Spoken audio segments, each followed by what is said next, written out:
What's good, Miami Hurricane fans? Yes, sir. Yes, sir. Yes, sir. I know y'all heard it all yesterday. The one thing that the Miami Hurricanes needed was a quarterback. Now, I understand in the beginning we looked like we wasn't gonna get nobody because we had Will Howard on deck. We had Cam Ward came in to visit. Florida State was interested in Cam, but Cam didn't want them. Cam visited us, helped us out, then decided to say, hey, you know what? I think I'm going to take my talents to the NFL. Then that left Miami stuck. So where will Miami go?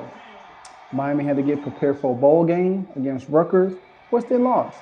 Ja'Cory Brown started, Tyler Van Dyke transferred, Emory Williams nursing an injury. So with all of this in flux and Miami steady recruiting good, it left Miami wondering who will they get as quarterback. Now there was a lot of Dante Moore talk from UCLA come in, develop and stay behind somebody. Then we thought Will Howard was going to be there, but he ended up committing to Ohio State. The quarterback that just transferred to uh, Washington, Will Howard, I think. Um, he's back in the portal, and he most likely he's gonna go to Alabama because their coach went to Alabama to take over for Nick Saban, who retired. So this left Miami wondering where they was going to get a real solid quarterback. Now, Cam Ward was the hottest thing in the transfer portal. A lot of people wanted him because you had the likes of J.J. McCartney, Quinn Ewers, who's returning to Texas. You had Michael Penix Jr., you had Jaden Daniels, you had Bo Nix, you had Travis Jordan, who got injured. All these quarterbacks leaving.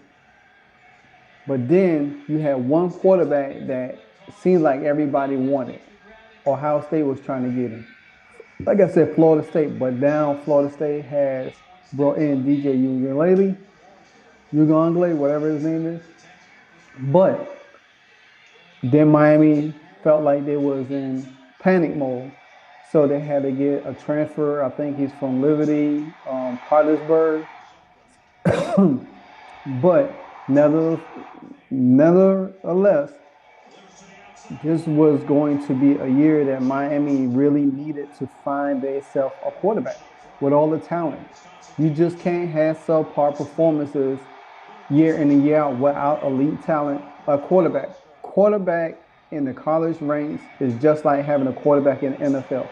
They can make or break your team. Don't matter what talent you have around them. If you don't have that guy that could project, that guy that could do things that other quarterbacks can't do, you're not going to be successful. I don't care how much game planning, I don't care how much scheming you have. We've seen that with Tyler Van Dyke. Tyler Van Dyke was the first year when he took over for De'Aaron King. He was good. We had Heisman hopeful for him. We had talking about everything about this guy. Then we had a change in the guard last year. He didn't perform well. He got injured. Then this year, he underperformed again. And just seemingly he wasn't that guy. Now, Miami got a bit of good news yesterday that Cam Ward decided to forego the draft and to return to transfer to the University of Miami. And this is something that Miami now could build around. Now, I get it. We have other quarterbacks there. But there is no way in the world you're going to tell me that Cam Ward is going to come to the University of Miami, compete to be a backup, compete for the starting job, and not get the starting job. Now, he's going to have to compete. But day one, Cam Ward is going to be the starter. You're going to see a whole total difference of Miami football. You know what I'm saying? With the receivers, now you got um, guys that now Isaiah Bond. I wish he didn't transfer to Texas, but he, I mean, he could come back. He could say, well, you know, since Miami got a quarterback, I might as well go to Miami because Ja'Cory Brown was there. So, but nevertheless, but he's a fourth-year junior, graduated, transfer from Washington State, and Incarnate Word starter from Western Columbia, Texas, announced Saturday night that he is transferring to the University of Miami and he played his fifth and final collegiate year. And this is something that could help Miami also because you got to think, you do got Pottersburg there, you do got Ja'Cory Brown there, and they could develop and watch. If they develop and watch and take over, one of these guys take over, then Miami don't have to go in the transfer portal. They could just recruit quarterbacks that come in later because then Cam he will put his talent on field, especially when it comes to the NFL draft next year, develop his stock. Because you got to think, if Cam Ward comes to Miami and he develops and he has an outstanding year, a Heisman type year, and Miami was to make it into the playoffs, then guess what? Cam could be a first round pick, you know what I'm saying, in the NFL draft. Ward announcement came nearly 2 weeks after he announced he would instead enter the NFL draft. But Ward changed his mind 2 days before the January 15th deadline to officially enter the draft. He never hired an agent, preserving his ability to play college football the next season. Now, Ward is also 6'2", 223, has been a nearly top of every college football outlet list of best signal callers available in the transfer portal. A source told that Miami Herald 3 weeks ago that UM was optimistic about landing Ward because Ward and UM NIL Collective had agreed to terms on a very lucrative deal, and Ward had left Miami with the impression that he was likely coming. But Ward instead informed Miami that he was turning pro before changing his mind and committing to Miami on Saturday. In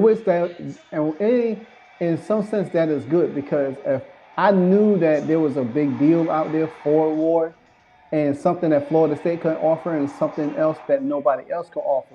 You know what I'm saying? So it made a whole lot of sense. So that's good. Now, Ward did told 24/7 Sports Chris Hummer, it's always been in the back of my mind, creeping up there. I feel like a win-win situation. I could go to Miami behind a great head coach, great offensive coordinator, and a great offense. I feel like I can improve my stock even more. Exactly. And that's the thing. You come to Miami, you improve your stock. Like I said, he has a chance to solidify himself as a Heisman Trophy candidate next year. He could run, he could pass, he could throw on the run. He has a strong arm. And also, once I put this video together, I have a highlight of Cam Ward that you could go to and look at his performance. Then you can understand why this guy is so special. Now, Ward has thrown for over 13,874 career yards and 119 touchdowns. He also has 30 interceptions. Now, that's something that I think Shannon Dawson is going to work with him on, his mechanics a little bit. So that would improve a whole lot for Cam Ward's stock going into next season. He would definitely work on his mechanics. And we already know he can move out the pocket. That's something that I think he's a little bit better than Ja'Cory Brown is moving out the pocket. Now, in the bowl game, Ja'Cory Brown has improved his throwing down the field and everything, but I want to see more development from him before I can say, okay, he's ready to take over this Miami team. I just didn't feel in that bowl game he was ready to do that. But Cam Ward is going to come in there and do the things that he needs to do. Also, he played his first 2 seasons, like I said, in a Incarnate Ward in San Antonio before transferring to Washington State in 2022 and 2023. Now, Ward is expected to replace Tyler Van Dyke, who transferred to Wisconsin, who threw 54 touchdowns, 23 interceptions in 32 of Miami game. And Tyler Van Dyke interceptions was pathetic because he shouldn't even really threw those interceptions.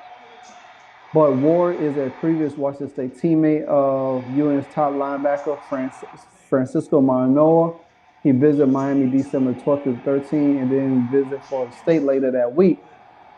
To Coach Dicker, my teammates, and Coach Cool Nation, Ward posted on his social media that he has entered the transfer portal December 1st. Thank you for the last 2 years. Thank you for supporting me in and out of for showing me so much of the best days of college football. I am forever grateful. So, with that being said, Miami has a quarterback. Now, I want to see how he develops, how this offense comes out a little bit more explosive. Now, I think Miami should be able to run the ACC this year. I think Miami should be able to. We don't have Clemson on the schedule. They still have Florida State. North Carolina just lost Drake May to the NFL draft. So this is Miami's conference to run. They should be able to win this conference, and they should be in the college playoff.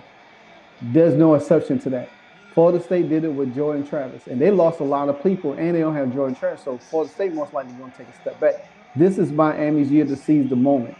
Everything is in front of Miami to take the next step right now.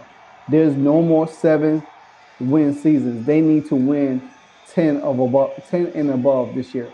There's no exception. You have the quarterback that you need. You have the quarterback that you've been stalking. Do you have the quarterback that you've been looking for in this transfer portal? Now it's time to put it together. Marvin Cristobal, there ain't no more excuses for you. If you can't get it done with this elite talent of quarterback, then there's a huge problem in the University of Miami. So, and plus we have a stout offensive line and defense line. So therefore, I expect Cam Ward to get off this year. Oh yeah, I will be watching a lot of Miami games, and I just a little nugget. I will be traveling to California when Miami do play Cal this year. So, with that being said, welcome to the U, Mr. Cameron Ward. I look to see what you could do and what this Miami Hurricanes team look like in 2024. Until then, all hail to the U, and I'm out.